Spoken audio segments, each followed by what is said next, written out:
ल्यूमनसॉफ्ट video tutorial में खुशामदीद। इस video tutorial में मैं आपको सिस्टम को अपनी बिज़नेस ज़रूरियात के मुताबिक कॉन्फ़िगर करना सिखाऊंगा। सिस्टम में ऐसे बहुत से फीचर्स हैं जिन्हें हम अपनी इनफरादी बिज़नेस ज़रूरियात के मुताबिक कॉन्फ़िगर कर सकते हैं। इस वीडियो ट्यूटोरियल में हम सिस्टम कॉन्फ़िगरेशन के प्रोडक्ट टैब के लोअर पोर्शन की इस लेफ़्ट साइड की कॉन्फ़िगरेशन करना सीखते हैं। लोअर पोर्शन में सबसे पहले ये दो वो एट्रीब्यूट्स हैं जो प्रोडक्ट डेफिनेशन स्क्रीन पर लाइन आइटम बेस्ड ये दो एट्रीब्यूट्स हैं। अगर हम प्रोडक्ट डेफिनेशन स्क्रीन पर इन दो एट्रीब्यूट्स के टाइटल चेंज करना चाहते हैं तो इस काम के लिए हम सिस्टम कॉन्फ़िगरेशन के प्रोडक्ट टैब पर इस वेरिएबल 1 और वेरिएबल 2 के टेक्स्ट बॉक्सेस में वो टेक्स्ट लिखेंगे जो टाइटल हमने प्रोडक्ट डेफिनेशन स्क्रीन पर शो करना होगा।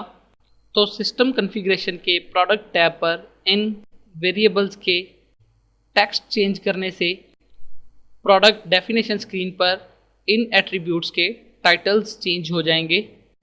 इसी तरह अगर हम प्रोडक्ट डेफिनेशन स्क्रीन पर इन तीन प्रोडक्ट बेस्ड एट्रीब्यूट्स के टाइटल्स चेंज करना चाहते हैं तो हम सिस्टम कॉन्फ़िगरेशन के प्रोडक्ट टैब पर इन प्रोडक्ट वेरिएबल 3, 4 और 5 के टेक्स्ट चेंज करेंगे। तो प्रोडक्ट डेफिनेशन स्क्रीन पर इन एट्रीब्यूट्स के ये टाइटल्स चेंज हो जाएंगे। उसके बाद सिस्टम कॉन्फ़िगरेशन के प्रोडक्ट टैब पर ये प्राइस मेथडोलॉजी का ड्रॉप डाउन है। आप देख रहे हैं कि इस ड्रॉप डाउन में ये तीन कस्टमर बेस्ड, शॉप बेस्ड और स्टैंडर्ड प्राइस मेथडोलॉजीज आ रही हैं। सबसे पहले ये कस्टमर बेस्ड प्राइस मेथडोलॉजी है। ये प्राइस मेथडोलॉजी हम उस वक्त कॉन्फ़िगर करते हैं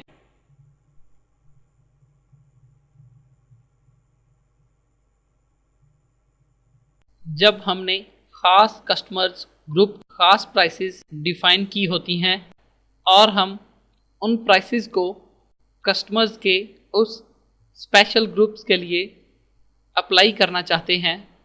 जब हम प्राइस मेथडोलॉजी में ये कस्टमर बेस्ड मेथडोलॉजी सेलेक्ट करते हैं तो सिस्टम सेल करते वक्त बैकएंड पर उन प्राइसेस को चेक करता है जो हमने मखसूस ग्रुप्स के लिए डिफ़ाइन की होती हैं और उन्हें अप्लाई कर देता है।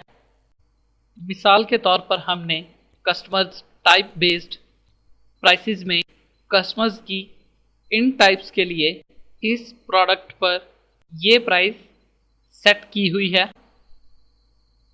अब जब हम सेल करते वक्त इन टाइप्स जिनके लिए हमने प्राइस सेट की है के किसी कस्टमर को सेलेक्ट करेंगे और इस प्रोडक्ट को लोड करेंगे।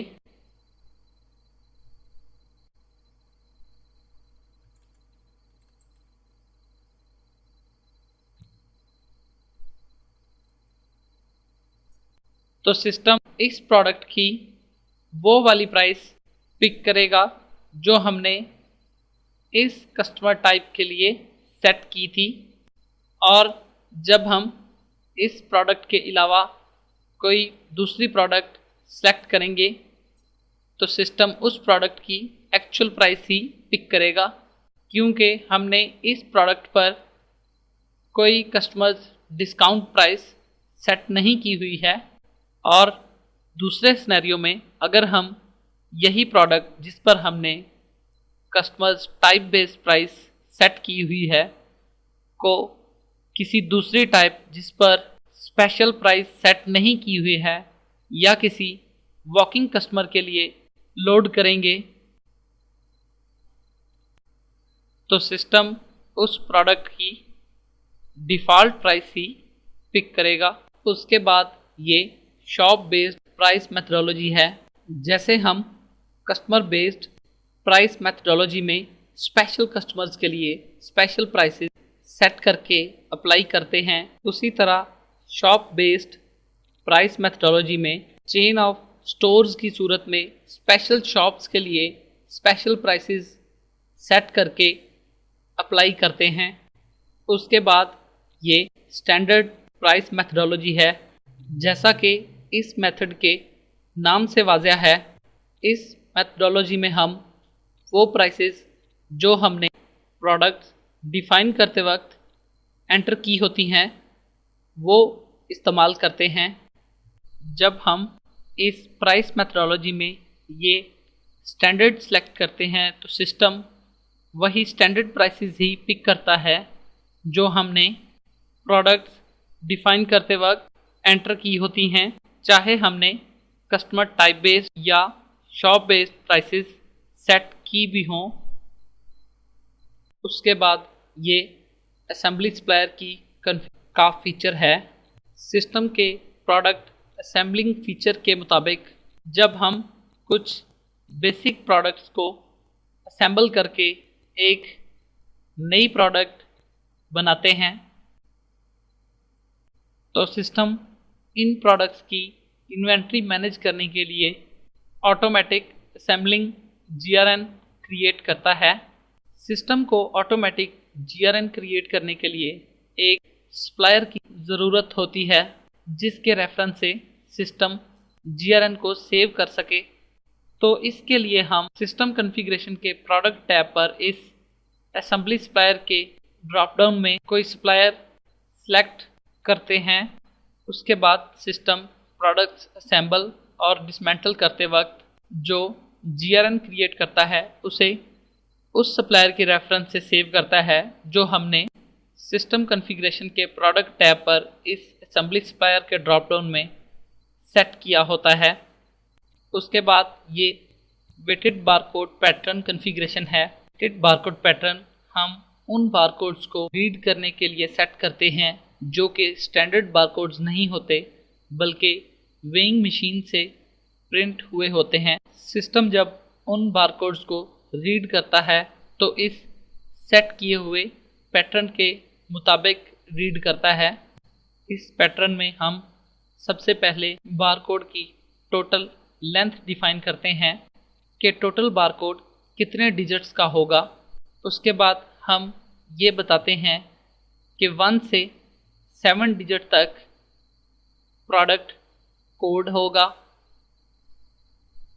और 8 से 10 डिजिट्स तक प्रोडक्ट प्राइस होगी और 11 से 14 डिजिट्स तक प्रोडक्ट वेट होगा। जब सिस्टम वेट को रीड करता है तो ये वेट ग्राम्स में होता है, तो हम एक डिवाइज़र सेट कर देते हैं जिससे सिस्टम उन ग्राम्स को केजी में कन्वर्ट कर देता है। इस तरह हम वेटेड बारकोड पैटर्न डिफ़ाइन करते हैं।